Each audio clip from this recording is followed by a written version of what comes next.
Hello दोस्तों, कैसे हैं आप सब। इससे पहले कि मैं वीडियो स्टार्ट करूं, एक प्यारा सा रिक्वेस्ट करना चाहता हूं आपको। मेरा चैनल 5000 सब्सक्राइबर्स के करीब है, तो यार प्लीज़ मेरे चैनल को सब्सक्राइब कर लीजिए और उस लाल बटन को दबा दीजिए और उसके पास की घंटी दबा दीजिए। तो चलिए शुरू करते हैं आज की कहानी। आज की कहानी हमें भरत भाई ने भेजी है, तो चलिए सुनते हैं उनके पॉइंट ऑफ व्यू से आज की कहानी।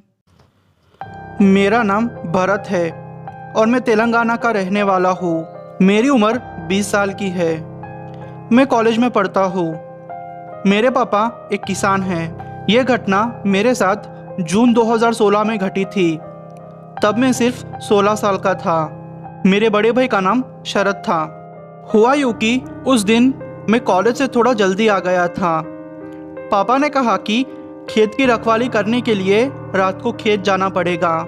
मेरे बड़े भाई ने कहा कि पापा आप चिंता न करें, मैं और भरत दोनों खेत में चले जाते हैं। हमारा खेत बहुत दूर था।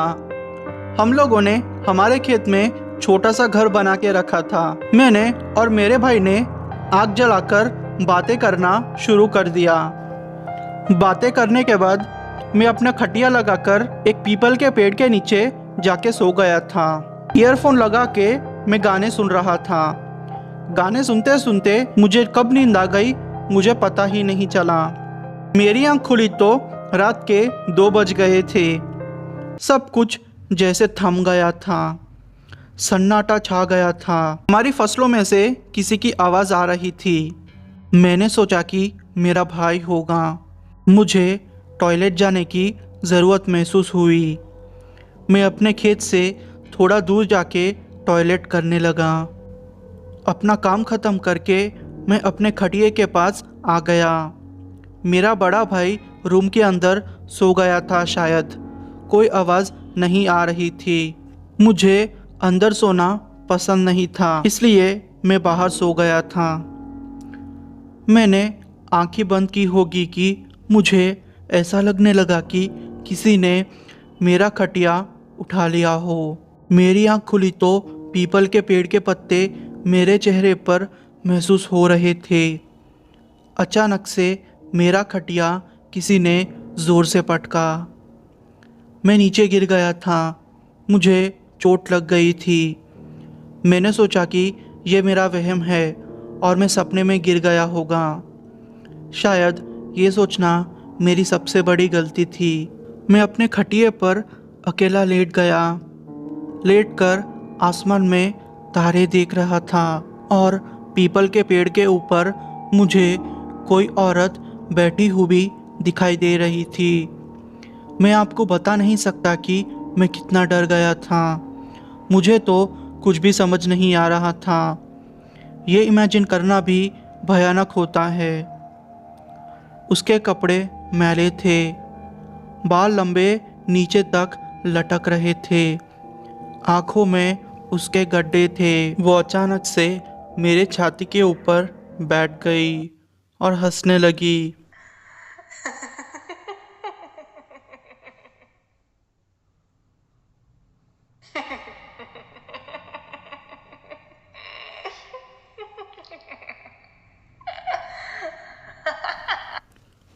मेरी तो जान ही निकल गई थी।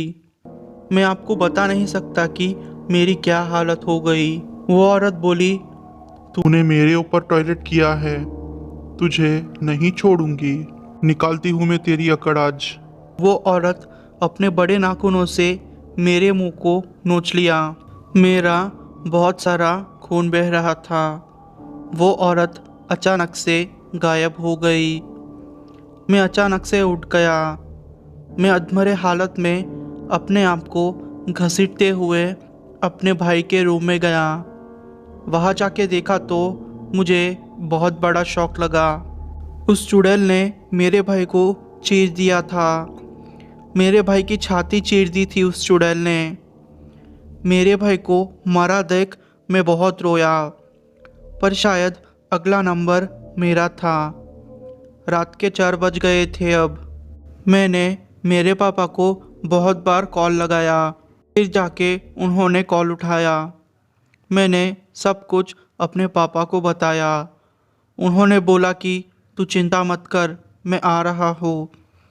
मैं और कुछ बोलता, फ़ोन अचानक से बंद हो गया। वो चुड़ैल मेरे सामने आई। उसने बोला, अब जिंदगी भर तू चल नहीं पाएगा।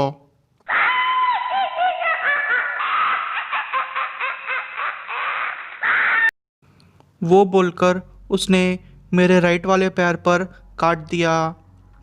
मैं बेहोश हो गया। जब मेरी आँख खुली तो मैं हॉस्पिटल में था और पता चला कि मैं पिछले 20 दिन से बेहोश हूँ और मेरी राइट वाले पैर पर कुछ प्रॉब्लम हो गई थी। उसका जहर पूरी बॉडी में ना जाए, इसकी वजह से मेरा पैर काटना पड़ा। मैं वो सुन के बहुत रोया और पता चला कि पापा गांव वालों को लेकर आए तो मैं उनको एक सूखे हुए कुएं में बेहोश मिला।